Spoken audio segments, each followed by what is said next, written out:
So we proved these two theorems last time, and we used them for, and we had a couple of applications of them.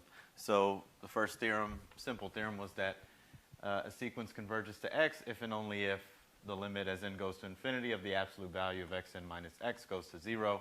And then we also had the Squeeze theorem that if you have three sequences, a sub n, b sub n, and x sub n, so that x sub n is in between a sub n and b sub n, and the a sub n and b sub n converge to the same thing, then the sequence x sub n converges, and it converges to the common limit of a sub n and b sub n. So x sub n gets squeezed in between a sub n and b sub n.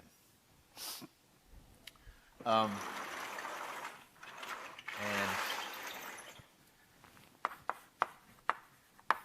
last time we used this to prove a kind of special limit that this equals 0 if the absolute value of c is less than 1. So I had proved it for c positive and maybe c less than 1, but same proof works with absolute values just because the absolute value of c to the n equals the absolute value of c raised to the nth power. So let's use this to do a few more special limits, if you like. But first, I'm going to state the binomial theorem. I'm not going to prove it, but it's a simple exercise using induction. And the binomial theorem says that for all n and natural numbers, x, y, and r, that x plus y raised to the n is equal to the sum from k equals 0 to n of n choose k, x to the n minus k, y to the k. And here n choose k, this is equal to n factorial over k factorial divided by n minus times n minus k factorial. Okay. So again, you can prove this by inducting on n. All right. Okay. So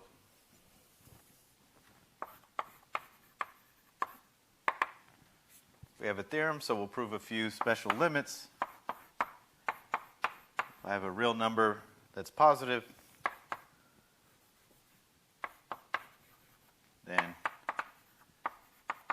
the limit as n goes to infinity of 1 over n to the p equals 0.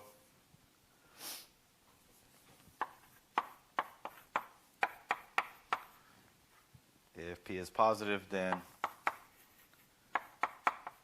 limit as n goes to infinity of p to the 1 over n equals 1. And the third is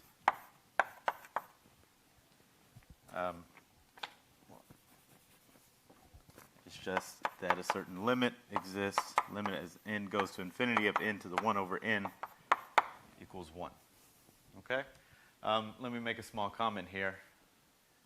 So far in our discussion of the real numbers, we've kind of only defined what it means to take a real number to an integer power, and nth roots, right? So we have nth powers and nth roots. So using that, we can then define how to take a real number to a rational power, although there needs to be something that's checked to make sure this is well defined, because you can always write a rational number as, not uniquely as one integer over another. So we can define a positive real number to a rational power, but using really only the elementary facts about the real numbers, the fact that it has the least upper bound property,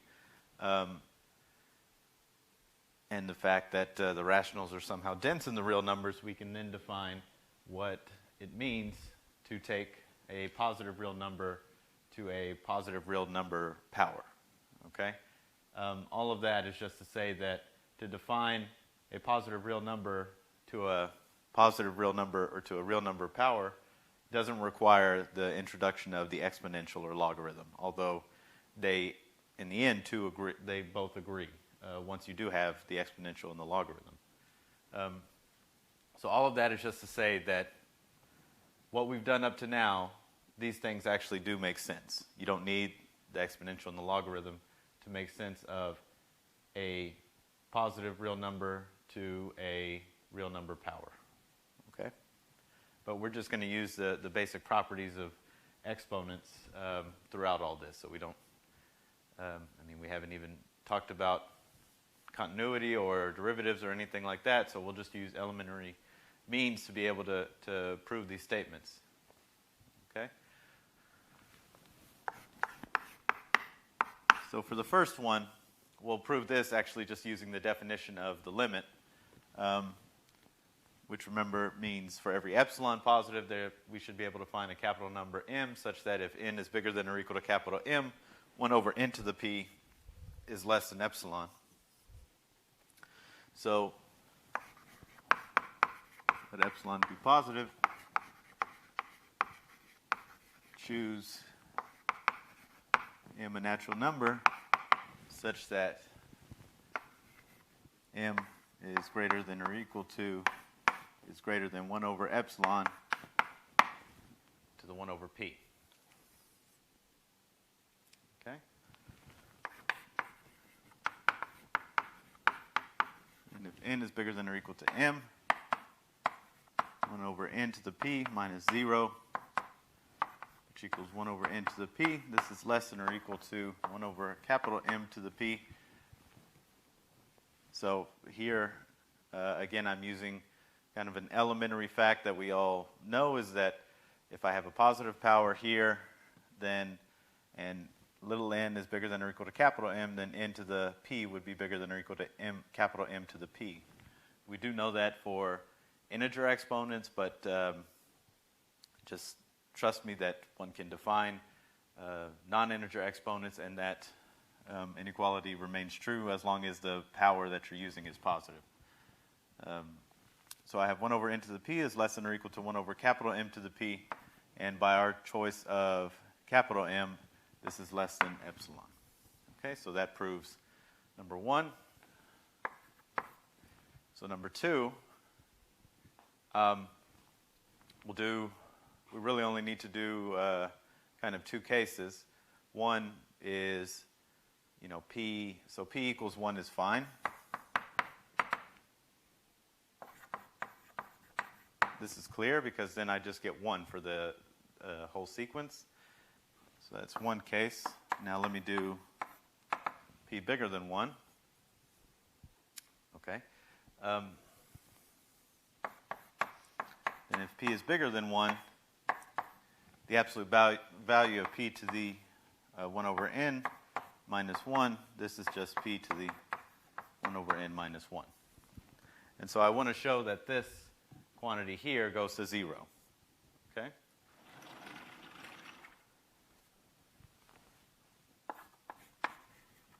Then, so we have an inequality which we proved actually in the second lecture, I think, using induction, but you can actually get from the binomial theorem as well,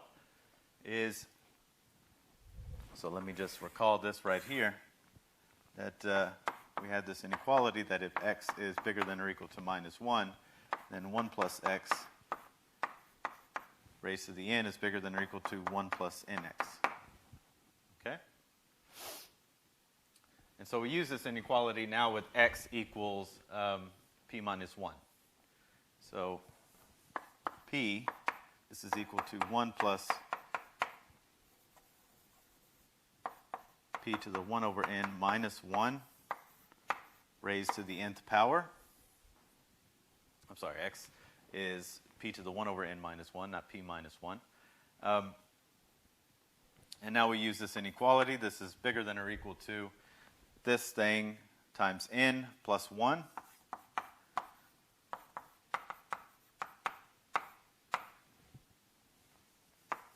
So then I'll go over here. So now subtracting the 1 and divided by n tells me that p to the 1 over n minus 1 is less than or equal to p minus 1 over n. And as we noted here, since p is bigger than 1, this is bigger than or equal to 0. Okay? And now we apply the Squeeze Theorem. By Squeeze Theorem, this is just going to 0. P minus 1 divided by n, that's just a number over n. This goes to 0 as n goes to infinity. In fact, that's contained in number 1 for p equals 1. And also by our limit facts that we proved from last time, that the limit respects the algebraic operations of the real numbers. So by the Squeeze Theorem, since this converges to 0 and this converges to 0,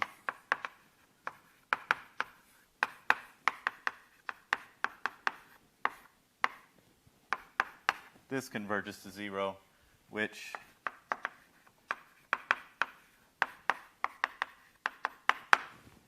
implies that. Okay?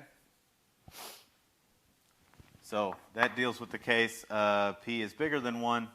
To deal with p less than 1, we use the case p bigger than 1, and again, the fact that limits respect algebraic operations.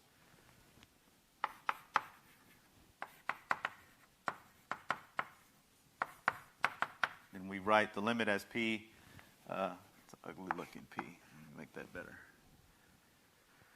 The limit as n goes to infinity of p to the 1 over n. Now p is less than 1, so 1 over p is bigger than 1. This is equal to the limit as n goes to infinity of 1 over p to the 1 over n. And now 1 over p is bigger than 1 raised to the 1 over n power converges to 1 by the case we did before. And so 1 over this converges to 1 over 1 equals 1. Okay?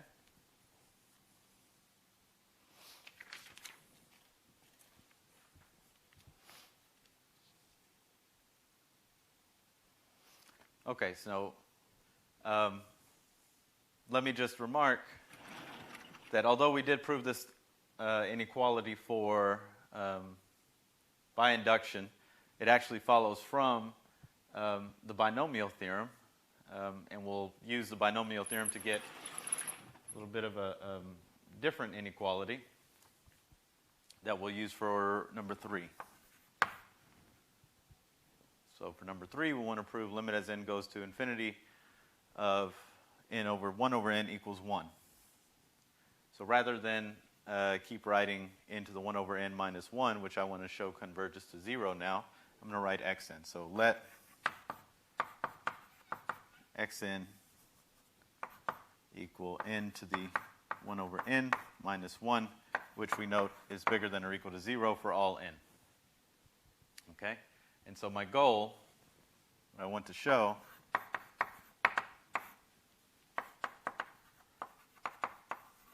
is limit as n goes to infinity of x sub n equals 0.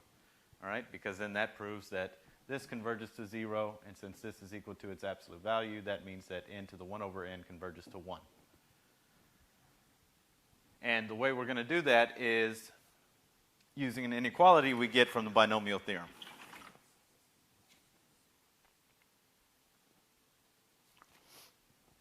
And, okay, so, and using kind of this trick here. Now, if we look at 1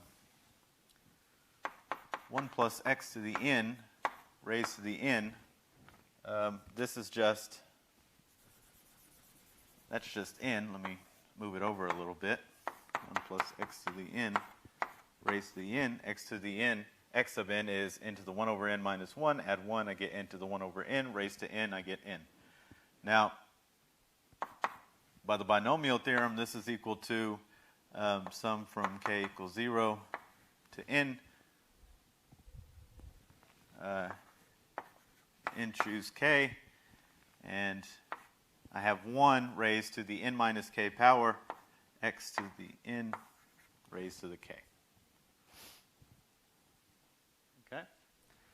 Now, this is a sum of non-negative things, because x sub n is always non-negative, and these coefficients are just quotients of factorials, so they're always non-negative as well.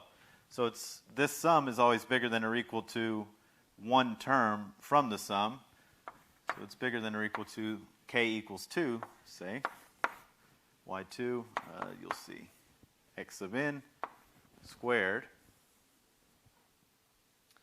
Now, n choose 2, this is equal to n factorial over 2 factorial n minus 2 factorial x to the n squared, x sub n squared, which equals n times n minus 1 over 2 x of n squared.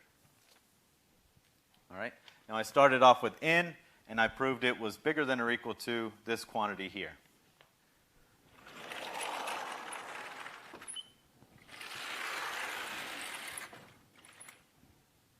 So now I divide what's in front of the x sub n and take square roots. So then that implies that we're all n bigger than 1, because I need to divide by n minus 1. 0, which is bigger than or equal to n. X sub n is less than or equal to 2 over n minus 1 square root. Okay? And now this is just 0, so it converges to 0. This right-hand side is square root of 2 over n minus 1. Now the limit as n goes to infinity of 2 over n minus 1 is 0. Square root of that also converges to 0. That's a fact we did from the end of last time. So this whole thing converges to 0. So by the Squeeze Theorem, limit as n goes to infinity of x sub n, which remember, this is just n to the 1 over n minus 1, which implies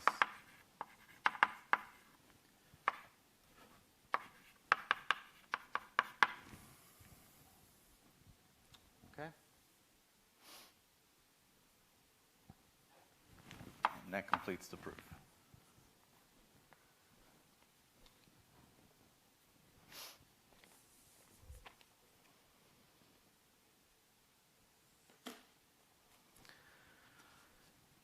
All right, so now we are going to study a couple of objects related to a bounded sequence. So why are we going to,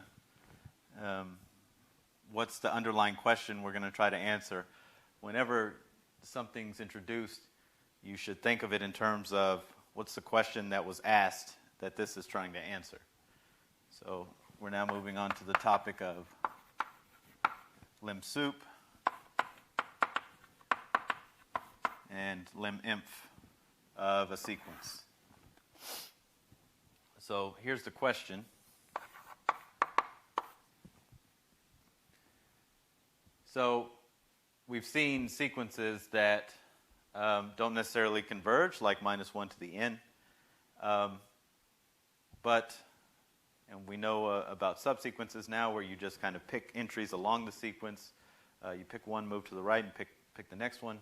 Now, if you look at minus 1 to the n, if I just look at the subsequence consisting of picking the odd entries, the odd numbered entries in the sequence, then I just get minus 1, minus 1, minus 1 for my new subsequence, and this converges, it's just constant.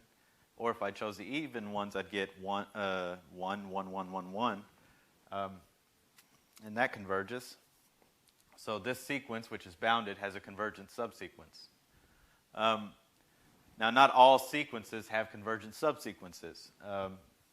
For example, if you look at the sequence x sub n equals n, so x sub n is just 1, 2, 3, 4, 5, 6, and so on, that will not have any convergent subsequences, because any subsequence of that has to be unbounded.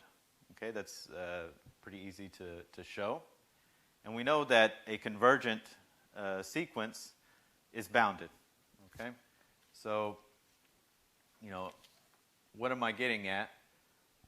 So the question that we're going to ask and try to answer is the following. Does every bounded sequence have a convergent subsequence?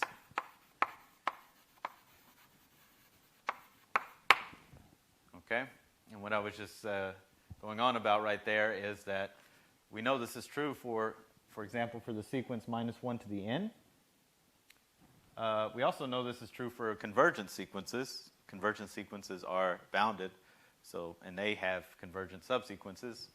Just take the subsequence to be the whole sequence to begin with. And we have to throw in this bounded part because there are sequences that don't have any convergent subsequences. Like I just said, x of n equals n is an example of an unbounded sequence that doesn't have any convergent subsequences. So the answer to this question, as we'll see, is yes. And this is a really a very powerful statement. And this is due to Bolzano and Weierstrass. And I'll restate it in a little bit when we get to the statement of that theorem, namely that every bounded sequence does have a convergent subsequence.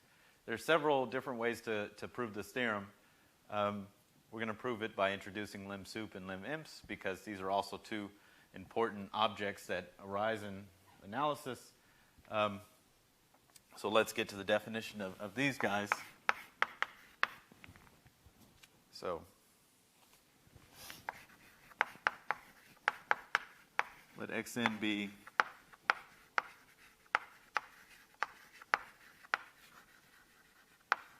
bounded sequence, and we define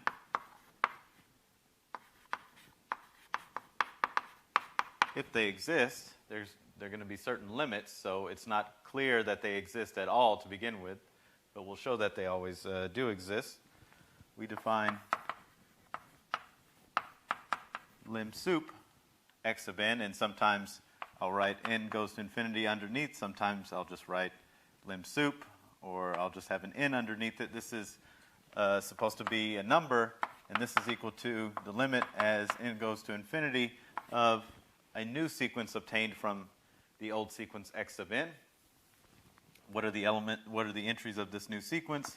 This is sup of x of k bigger than or equal to n. Okay? And the Liminf is similar, except it's now with imps.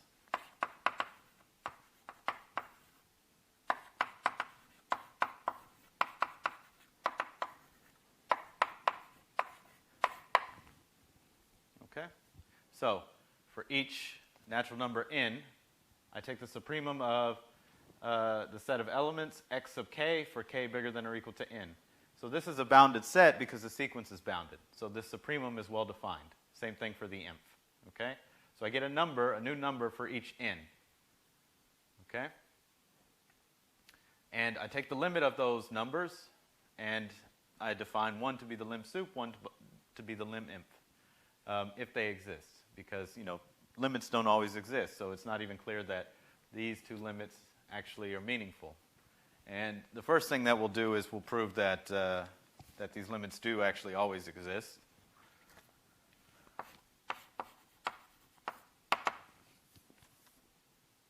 So rather than keep writing this, I'm going to give these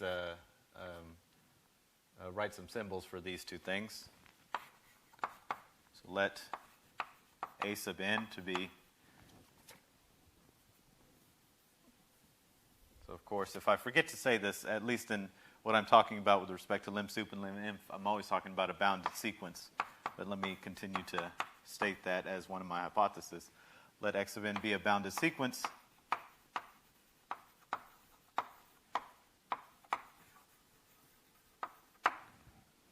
And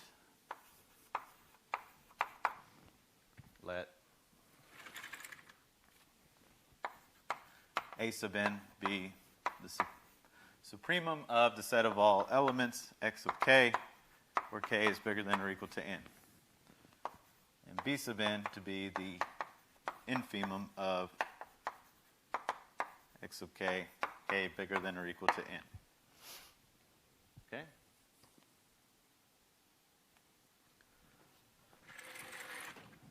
So then there's a couple of statements. One is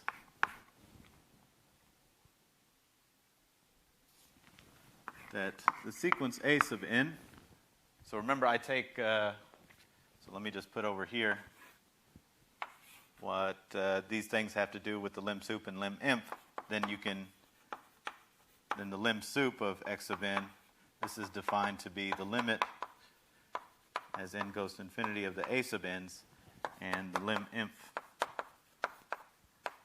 of x sub n, this is defined to be the limit as n goes to infinity of the B sub n's. Okay? So we need to show, what we're going to show is that the limit of A sub n as n goes to infinity of A sub n exists, and the limit as n goes to infinity of B sub n exists. So how we're going to show that is we're going to show that A sub n is monotone decreasing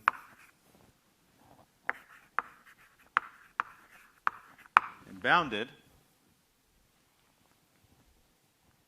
And so these are the conclusions. So I should say then the sequence B sub n is monotone increasing and bounded.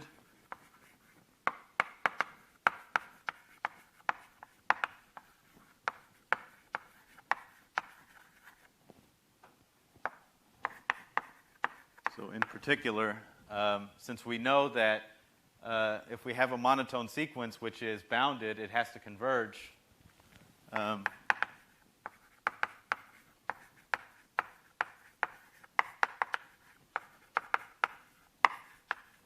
That means these two limits exist.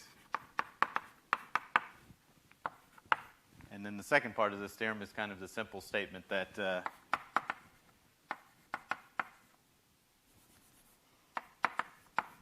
Liminf of x sub n is less than or equal to the Limsup of x sub n. Okay?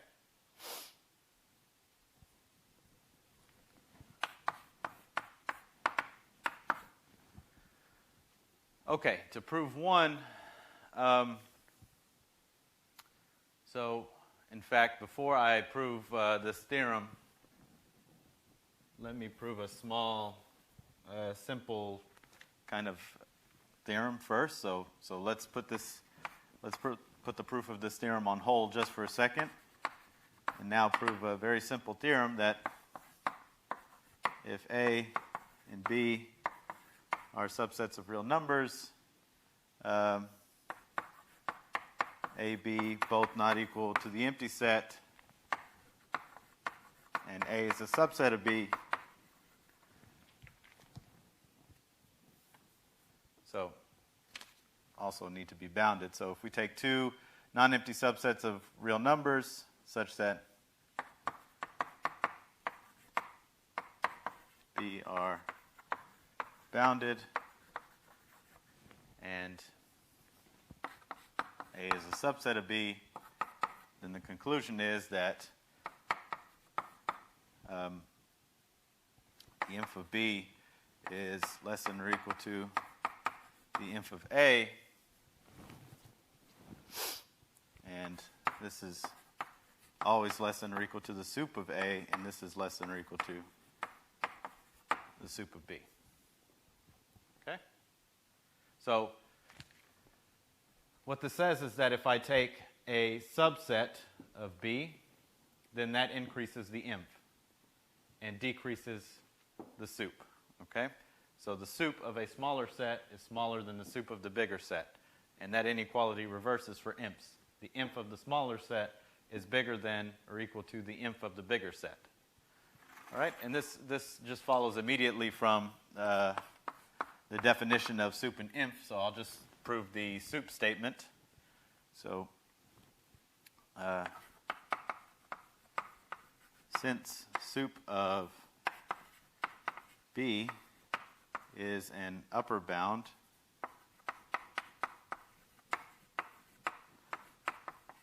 for B, and A is a subset of B, this implies that sup B is an upper bound for A.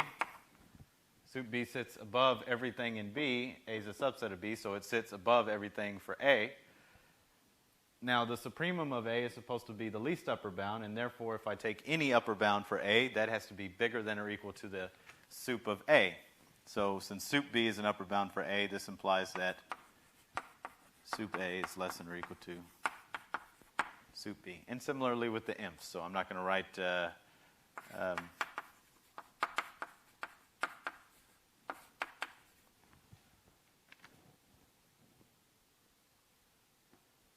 similar for imps.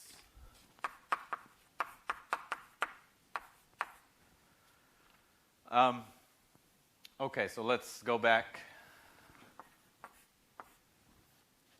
to the proof of this theorem here, that if I have a bounded sequence, then the lim-sup and the lim-inf exist.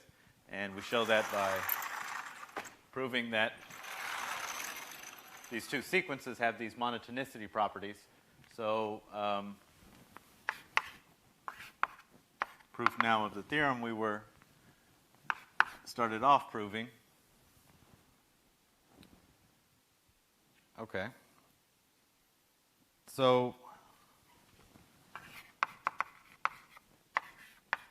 since the set of xk's with k bigger than or equal to n plus 1 is a subset of xk's for k bigger than or equal to n, right? Because now I have a set where k is starting at n plus 1. Here's the set with k starting at n, so this is clearly contained in here. This implies that a sub n plus 1, which is the sup of the left-hand side,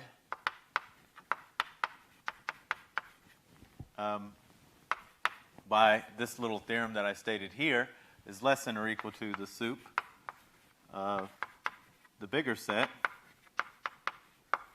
and this is just a sub n. So we've proven for all n, a sub n plus 1 is less than or equal to a sub n. Okay, and therefore this sequence is monotone decreasing. Okay.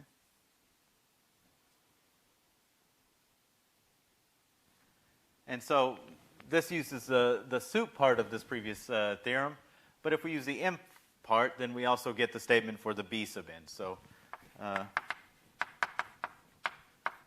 rather than write out the details, I'll leave it to you just to flip around the inequalities for the inf in your notes. So similarly, for all n a natural number, b sub n is bigger than or equal to b sub n plus 1, or other way. Okay? Now, so that shows these two sequences are monotone. Now we show they're bounded, and this follows simply from the fact that the x sub n's are bounded. Since there exists a b bigger than or equal to 0 such that for all n natural numbers, x sub n in absolute value is less than or equal to b, which is the same as saying b is x sub n is bounded between minus b and capital B. So taken as elements of each of these sets, if you like, this x sub k, k bigger than or equal to n, that means minus b is always a lower bound for these sets, and b is always an upper bound for these sets. So this implies that minus b is always less than or equal to x sub k, bigger than or equal to n. And this always sits below the supremum. And the supremum, since all of these are bounded above by b, the supremum has to be less than or equal to b. Okay? Which I'll state in terms of the a sub n's and b sub n's means minus b is less than or equal to b sub n is less than or equal to a sub n is less than or equal to b. So these sequences are bounded. Okay? So in fact, these two implies that.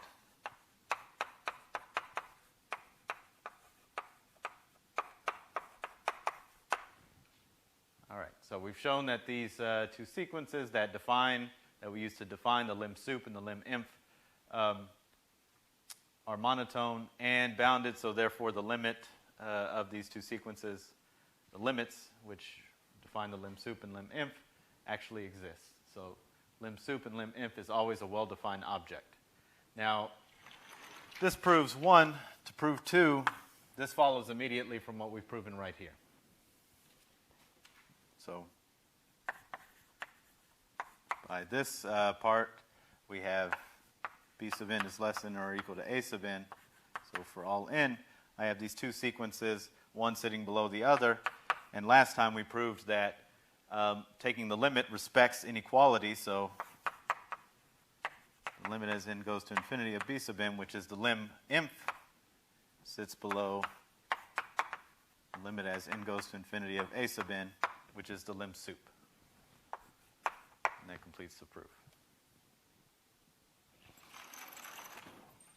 So I've shown that these two objects we define, the Limsup and the Liminf, exist and are well defined for every bounded sequence. So this is kind of can be a little bit of a daunting couple of objects to come across when you, especially in your first analysis class.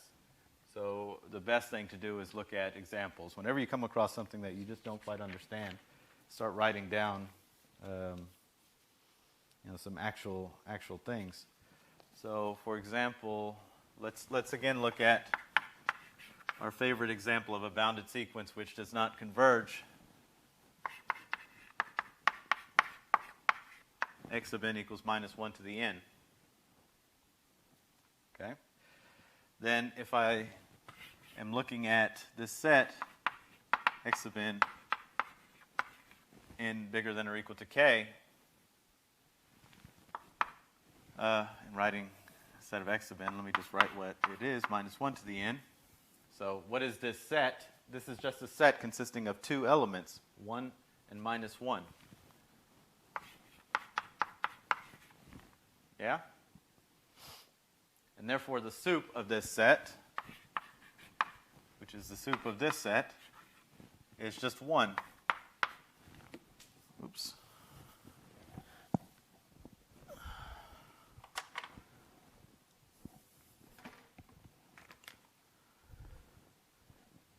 So if I take, which implies that the Limsup of minus 1 to the n, which is the limit as n goes to infinity of sup minus 1 to the n bigger than or equal to the k. As we just saw, this is just a sup of this set consisting of two elements, 1 and minus 1. This is equal to the limit as n goes to infinity of 1 equals 1. So the Limsup of minus 1 to the n is 1. Now if I change all these sups to imps, then the imp of this set is going to be the imp of this set, which is just minus 1. And therefore we also get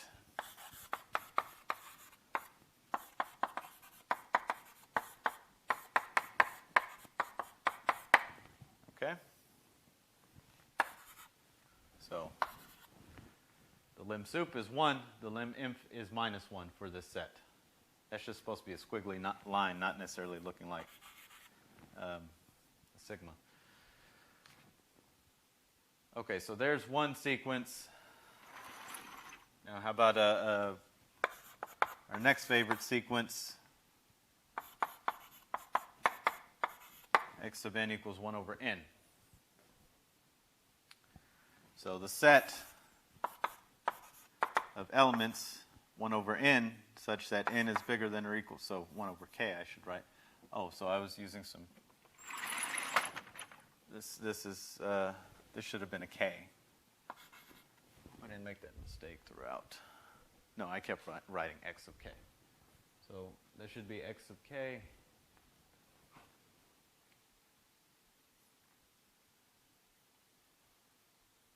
Okay, all of that is written correctly. This should have been minus 1 to the k. Minus 1 to the k. All right, very good. So we're looking at now the set 1 over k, where n is, where k is bigger than or equal to n. So this is just the set 1 over n, 1 over n plus 1, 1 over n plus 2, 1 over n plus 3, and so on. Okay? So as I move to the next entry, things are getting smaller and smaller, and in fact, this sequence just here, now written as, thinking of this as a new, so this is not a sequence, this is a set, but taking entries to be these guys, it's easy to see that that converges to 0. So anyways, let's say I take the supremum of this set, which is what I need to compute the Limsup. So I'm now taking the supremum of this set. 1 over n plus 1, that's always smaller than 1 over n, and so is 1 over n plus 2, and so on and so on.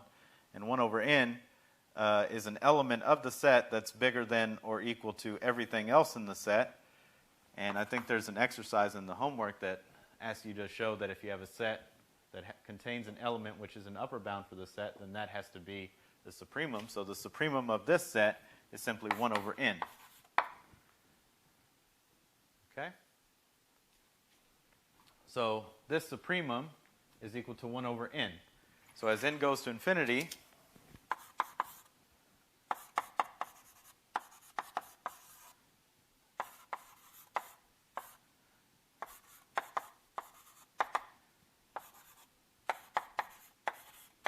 the limit of this supremum here, which equals the limit as n goes to infinity of 1 over n, equals 0. Okay, so the Limsup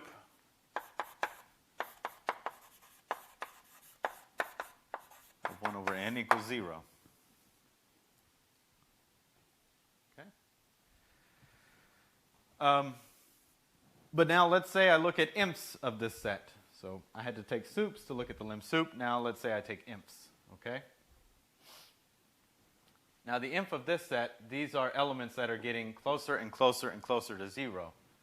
So there's 0, 1 over n, and then they just keep getting smaller and smaller and smaller and smaller, converging to 0.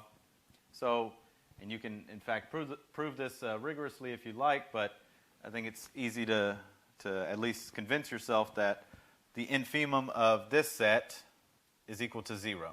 Okay, the smallest thing. So first off, 0 is a lower bound for this set. And if I take anything bigger than 0, that thing cannot be an upper bound, simply because of, if you like the Archimedean property, I can always find something from this set less than that positive real number. So 0 must be the least upper bound. So in summary, the lim_inf of 1 over n, which is the limit as n goes to infinity of the inf of this set, is just the limit as n goes to infinity of 0, which equals 0. All right? So the Limsup of 1 over n equals 0. The lim_inf equals 0 as well.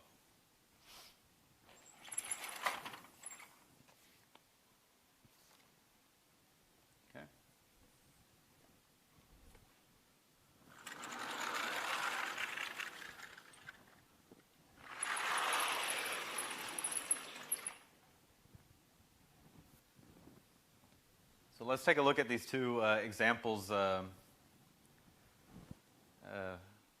little bit, and let me just make a few remarks. First off, what's to notice about this sequence is the fact that the lim_sup is 1, lim_inf is equal to -1. So the lim_sup does not equal to the lim_inf. However, in this example, the lim_sup, which is 0, equals the lim_inf, which is 0. Now, what's the difference between these two sequences? What's the property that one holds but the one has but the other doesn't? This is a convergent sequence, and this one is not.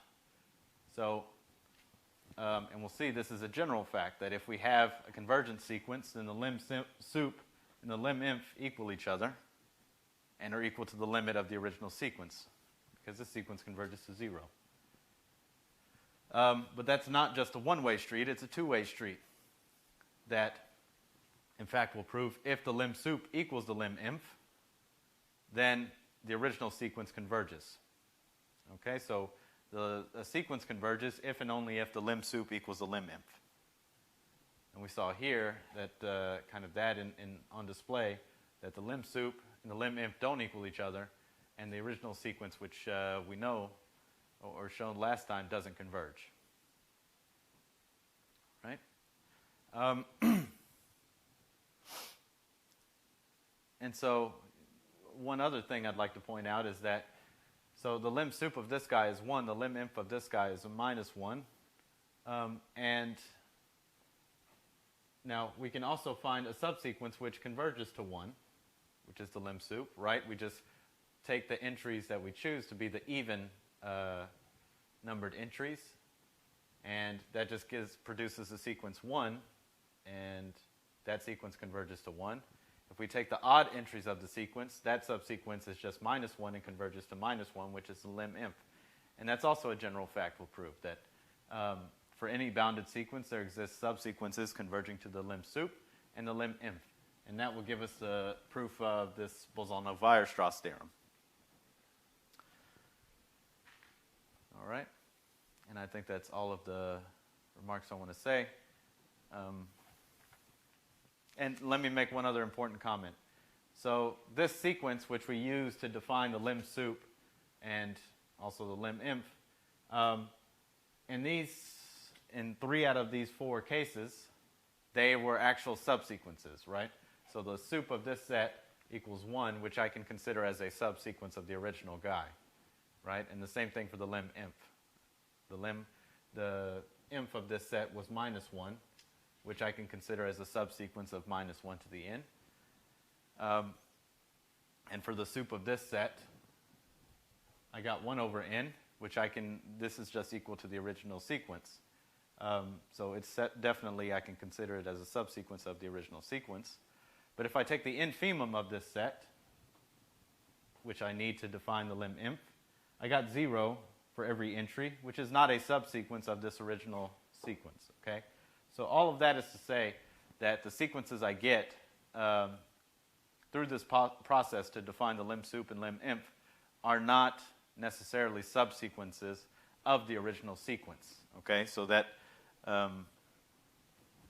what I just said a minute ago about there actually being subsequences which do converge to the lim_sup and lim_inf, this is a non-trivial fact which we're going to prove.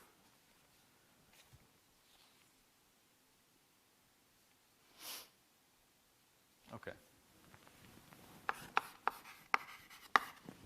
So theorem, and this will give us a Bolzano-Weierstrass essentially immediately right after it.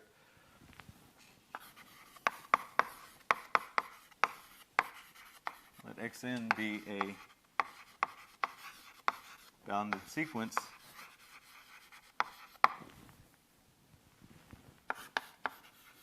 then there exist subsequences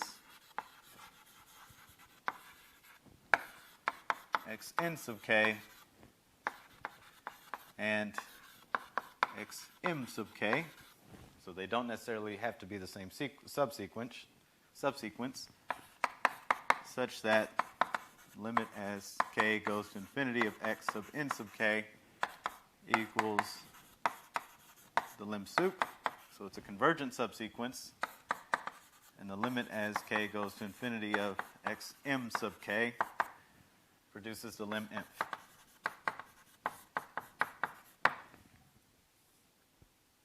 Okay?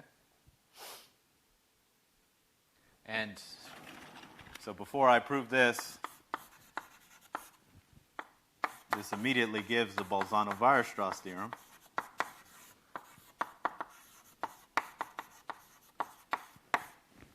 Which is that every bounded sequence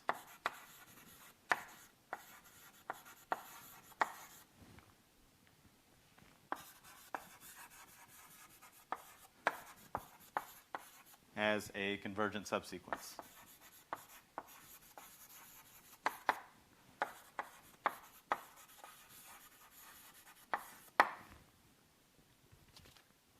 Okay? So again, this follows immediately from the previous theorem, because if I take a bounded sequence, by the previous theorem I can find a subsequence which converges to the Limsup, which always exists for a bounded sequence. Okay? And then that's the statement. In fact, we have something stronger in that we have at least two subsequences which converge to these two numbers, which may or may not be the same. Okay?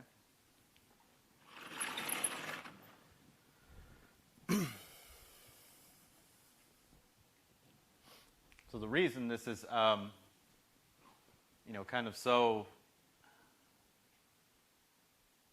powerful and so strong is that to sort of get your hands on something, it doesn't require you to show something as strong as showing there is a sequence converging to that. So quite often, you can think in terms of variational problems where you want to show that a minimum of something always exists, or a maximum of something always exists. Well, what you can try and do is take a sequence of guys that you stick into your, so this is a general nonsense, that you stick into your machine or function that spits out output, and these outputs are approaching the maximum or approaching the minimum. And what you'd like to say is that there does, in fact, exist an element that you can stick into your machine and produce the maximum amount of output. Now, maybe it's not clear how to do that. So first, take a sequence approaching so that the values are approaching that, the outputs are approaching the maximum. Maybe you could show that the inputs converge to something, but that's typically really hard. But you don't have to work that hard, is what this theorem says. It says that what you really need to do, and which is much more straightforward or simpler or possible, really, is to show that that sequence of inputs that you put into your machine to get the outputs is a bounded sequence. Okay? Then you could pass to a subsequence, which actually does converge to something by this theorem, and proceed in that way by showing that you do have some minimum or maximum some input that produces a maximum output or minimum output. So that's a small bit of rambling about why this theorem is so useful.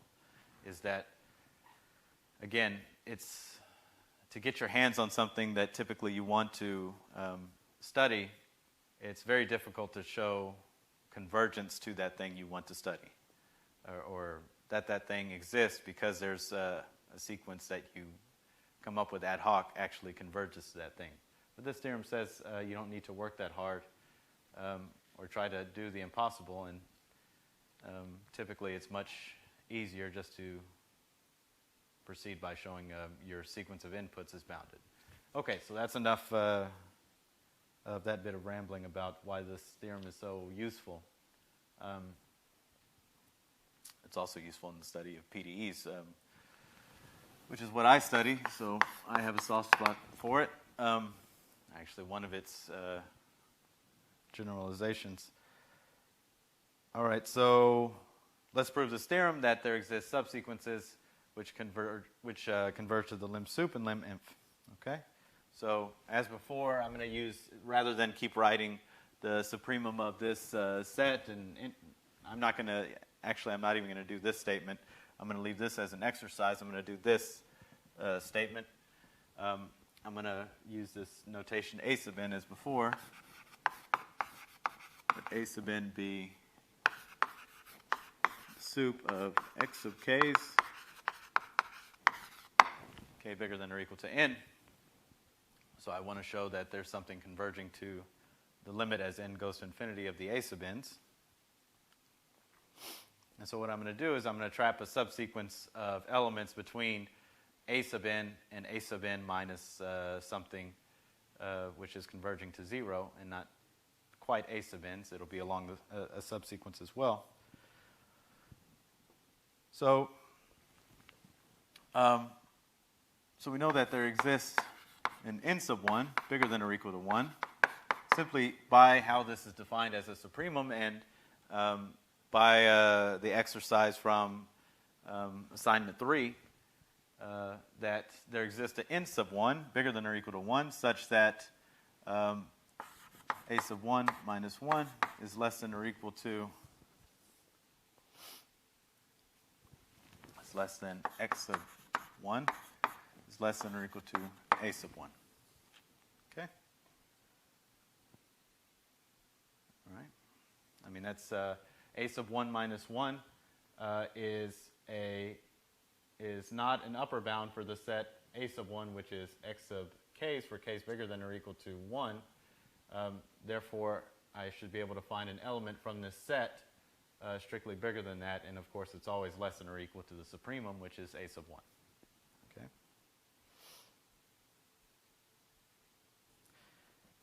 So now,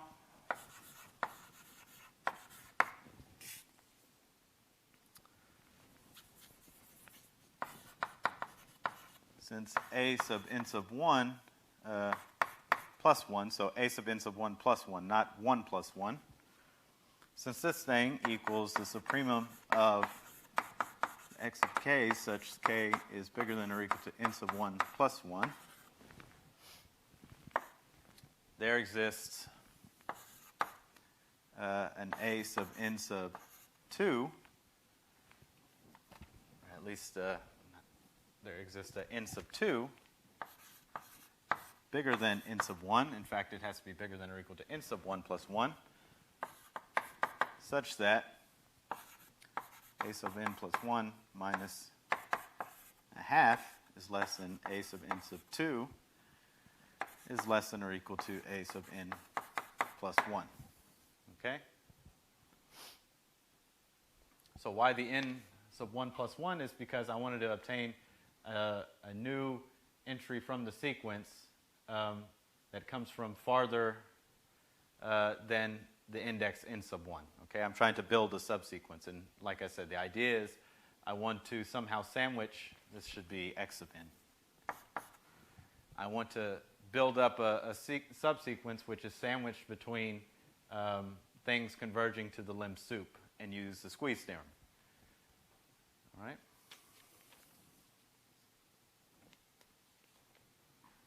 Okay, so since this is a supremum of this set, and because this thing is not an upper bound for this set, there exists something from this set, so some element k bigger than or equal to n sub 1 plus 1, which I'm going to call n sub 2, so that x sub n sub 2 is bigger than a sub n plus 1 and a sub n sub 1 plus 1.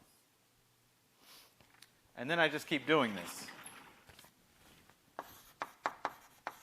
Since a sub 2 plus 1 equals the supremum of the x sub k such that k is bigger than or equal to n sub 2 plus 1. There exists an n sub 3 bigger than n sub 2 such that a sub n sub 2 plus 1 minus now a third is less than x sub n sub 3 is less than or equal to a sub n sub 2 plus 1.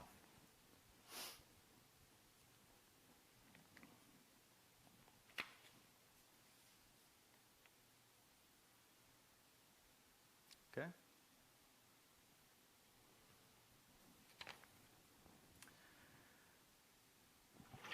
But now we're essentially home free we'll just continue in this manner. So let me write down. Now, strictly speaking, I need to state the construction of this sequence as an inductive argument, but for the purposes of this class, I'm not going to do that.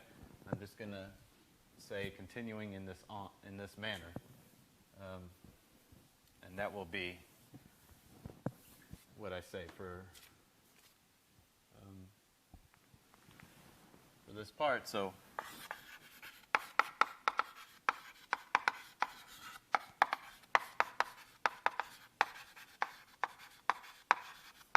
continuing in this manner, we obtain a sequence of integers, natural numbers,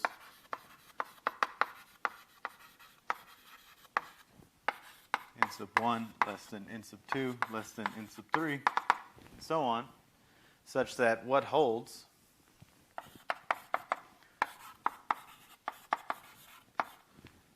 such that for all k a natural number, a sub n sub k minus 1 plus 1 minus 1 over k is less than or equal to x n sub k less than or equal to a sub n sub k minus 1 plus 1. Okay? And here, if you like, we didn't define what n sub 0 is, so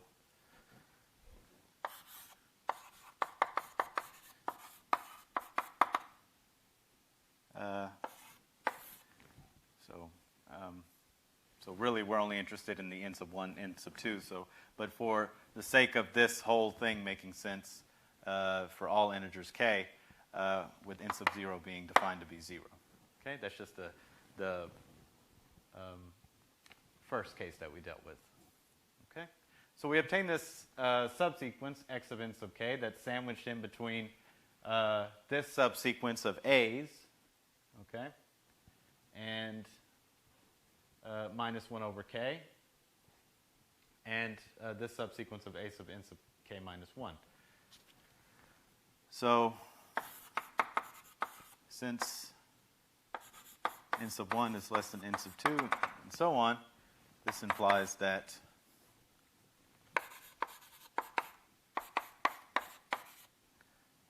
let me write it this way, n plus 1 is less than n sub 2 plus 1 is less than n sub 3 plus 1. So this is a subsequence a sub n sub k minus 1 plus 1 is a subsequence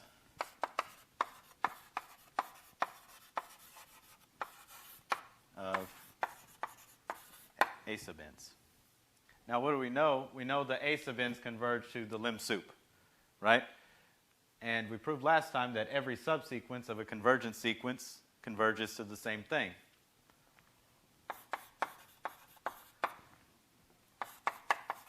Thus, the limit as k goes to infinity of a sub n sub k minus 1 plus 1 equals the limit of the original sequence, which is, by definition, the Limsup. Okay? So now I have this subsequence. So now I have this subsequence of x's sandwiched in between two sequences, this guy on the left, this guy on the right. This guy on the right converges to the Limsup. This guy on the left converges to the Limsup minus 0, because 1 over k converges to 0. So by the Squeeze Theorem, we get that the limit as k goes to infinity of x of n sub k equals the limit as k goes to infinity of this and this whole thing, which is the Limsup.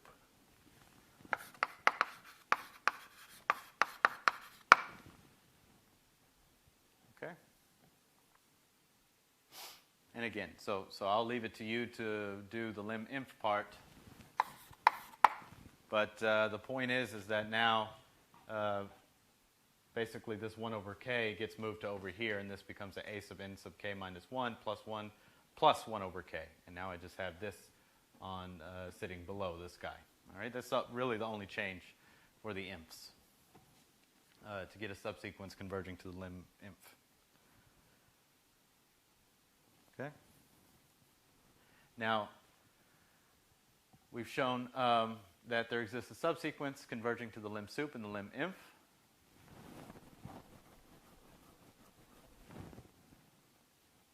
Which gives us the Bolzano-Weierstrass theorem.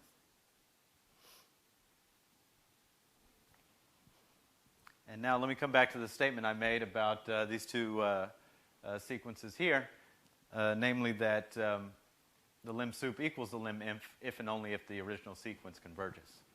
So let's prove that now.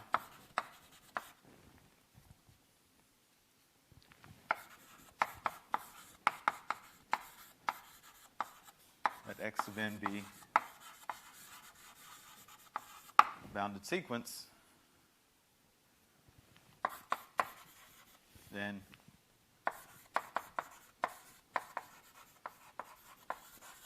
Xn converges if and only if the Limsup equals the Liminf. And there's one more part. Moreover, if Xn converges, then all these limits agree. Equals the Limsup equals the Liminf. Okay? So, the sequence converges if and only if the Limsup equals the Liminf. And in that case that we do have this limit of the sequence is given by this common value of the Limsup and Liminf.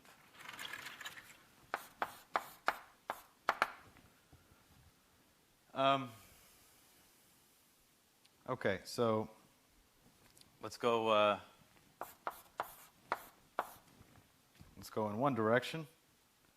To do this direction, we'll use the Squeeze Theorem. So suppose L equals the Limsup, X sub n equals the Lim m of X sub n. So here we're assuming that these two things equal each other. They're given by a common value, L.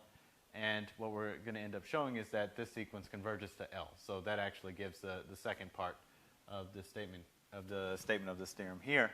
So suppose L is this common number, Limsup and Liminf. Then for all n a natural number, we have that the inf of the x of k's, which is for k bigger than or equal to n. So x sub n is in this set, so it's certainly bigger than or equal to this inf, and it's less than or equal to the sup of that set. Again, because x sub n sits in this set. All right? But as n goes to infinity, this sequence of numbers converges to the Liminf, which is L. As n goes to infinity, this sequence of numbers converges to the Limsup, which is L. So by the Squeeze theorem, the thing in between, which is x sub n, converges to L.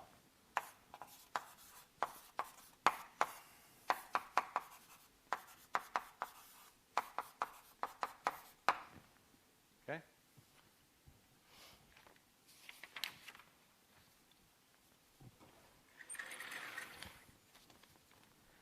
So for the second part, it's follows from what we've proven. What we proved to obtain the Bolzano-Weierstrass,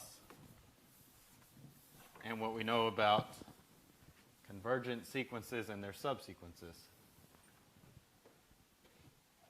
So this is for this direction, namely that convergence implies the Limsup equals the Liminf. So let L be the limit as n goes to infinity of x of n. So now we're assuming that the sequence converges to something which we call L. Doesn't have to be the same L from, it's not going to be, so it's just L I'm just using for this limit. By previous theorem, there exists a subsequence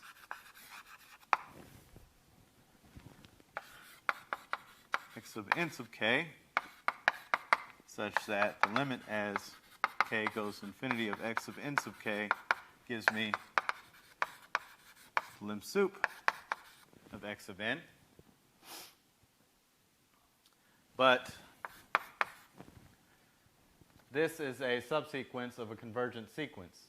And a subsequence of a convergent sequence is convergent and converges to the same thing. So this thing on the left is just equal to L.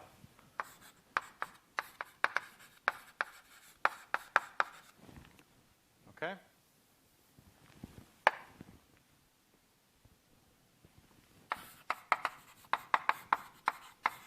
Similarly, there exists a subsequence x of n sub k such that the limit as k goes to infinity of x of m sub k equals Liminf of x of n. And again, this is a subsequence of a convergent sequence. So it's convergent and converges to the same thing, L. So that implies that this thing is equal to L.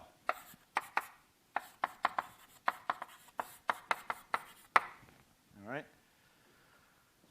And therefore, the Limsup and the Liminf equal each other, and they also equal the limit of the original sequence. So that is the end of the proof of this theorem, that the Limsup and Liminf, when they coincide, and tell you that the original sequence converges. So that's another way of thinking about Limsups and Liminfs, is that they also somehow measure just how divergent your sequence is, or at least the difference between them. If that difference is 0, then your original sequence is convergent. Okay? All right, so I think we'll stop there.